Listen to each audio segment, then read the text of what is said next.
I'm going to just pull you off on a little tangent on one other thing, and I don't think you have it listed anywhere else of dual agency in a short sale.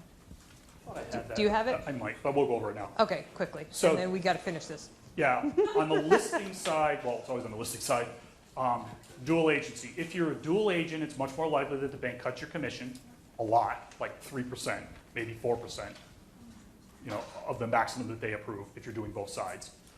Also, you really put yourself in a tough situation as a listing agent, also representing a buyer when your seller's in a distressed situation.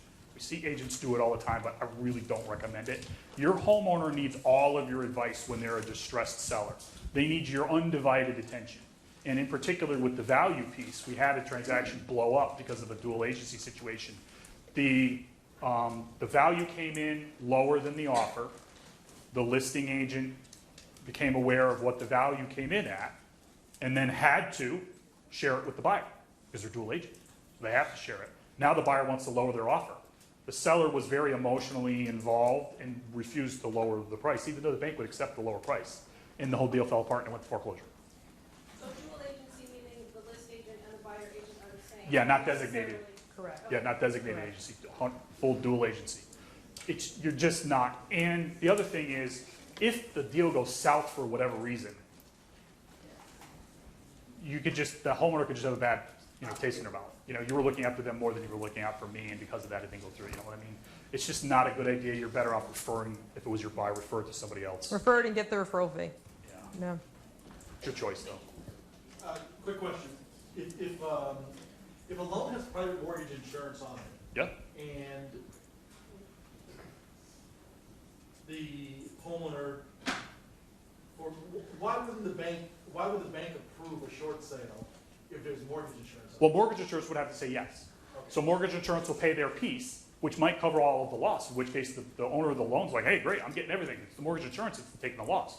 If the loss was more than the mortgage insurance will cover, the mortgage insurance is paying a max claim, so they're paying a big portion, and then the investor is still taking a loss, but it's lower because the mortgage insurance is covering.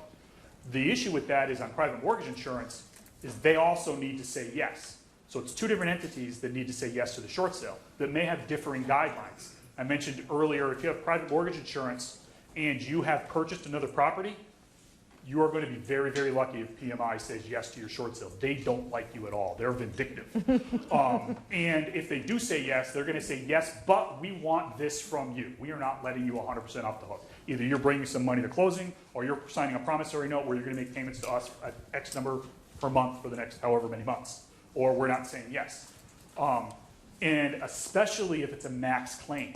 Because if it's a max claim, the insurance is paying out the maximum they could have to pay on that policy. Doesn't matter if they pay now or a year from now when the bank forecloses. It's still the same amount of money. In the meantime, they have their money and their investments making money. So they're like, well, if we're going to say yes rather than saying no and waiting to pay this a year from now, there's got to be something in it for us. So if there's private mortgage insurance and the servicer or the investor doesn't have delegated authority to approve, you're much more likely to have some kind of terms come back as a requirement of approving the short sale, where the homeowner's not getting totally forgiven of everything. They may be getting forgiven of a ton. They may have like 70 grand in debt forgiveness and they have to sign a 10 grand promissory note at $100 a month or something, 0% interest, but they're less likely to totally get out of it. Most of the mortgage insurance we see though is on Fannie Mae and Freddie Mac loans. And the majority of those, Fannie and Freddie have delegated authority. So they don't have to go and get separate approval from PMI.